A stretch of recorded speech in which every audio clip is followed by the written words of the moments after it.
Greetings, loved ones.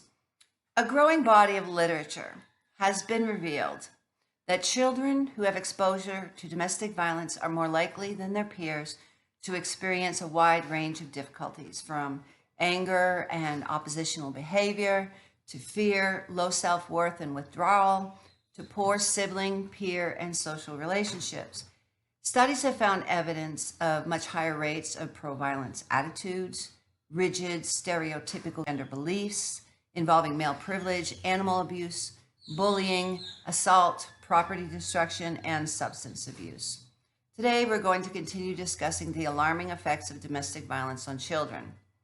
A study by Kilpatrick, Litt, and Williams in 1997 concluded that witnessing domestic violence is an experience in and of itself sufficiently intense to precipitate post-traumatic stress in children.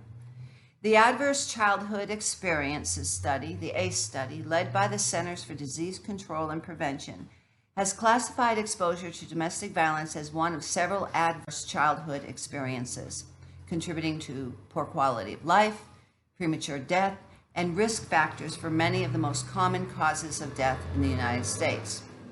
In addition to the exposure itself, other factors influence impact, including the nature of the violence, age of the child, elapsed time since exposure, the child's gender, and presence of physical or sexual abuse.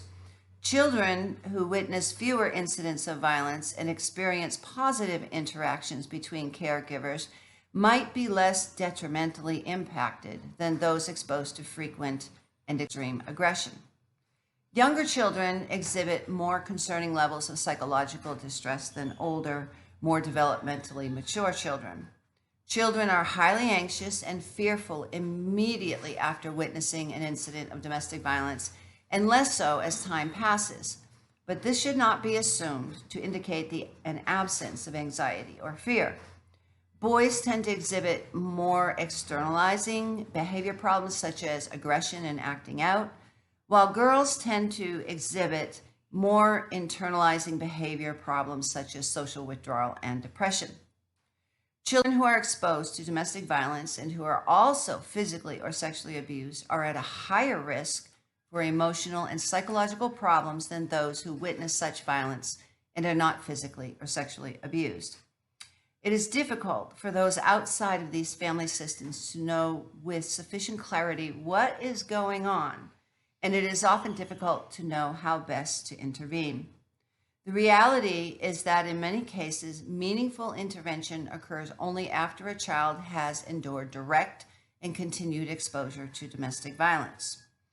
There are protective factors that can mitigate the worst impacts, including a child's literacy and overall intelligence, the extent to which the child is outgoing and socially competent, and whether the child has safe and supportive relationships with at least one influential adult.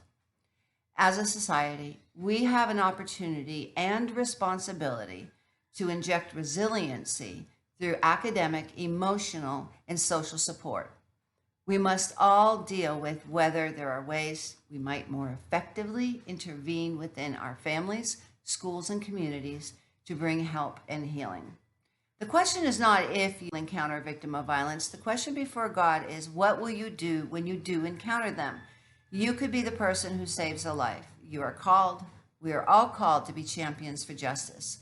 And those who suffer violence need to know that those who love them and those who don't even know them will step out and reach out to them to give them the courage to leave before it's too late.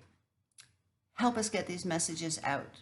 Please subscribe to our channel, follow us on Facebook, Instagram, and Twitter, hit that like button, and please share these messages with everybody that you know, because you never know. Just by sharing these messages, you could save a life. The series is dedicated in honor of Gabby Petito, a bright young woman whom the world has lost because of gender violence. Please check out the foundation her family has created in her honor at gabbypetitofoundation.org. If you're a victim of violence, listen to me and know this. You're valued, you are loved, you are intelligent, you are beautiful. God does not want you to suffer violence. He wants you to live free from violence in peace and tranquility.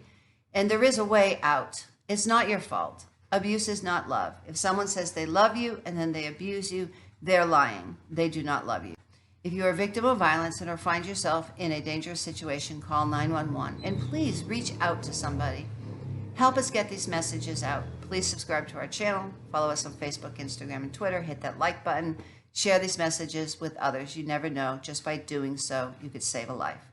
Tomorrow, we're going to talk about some of the psychological effects of domestic violence on children. So until then, God bless you.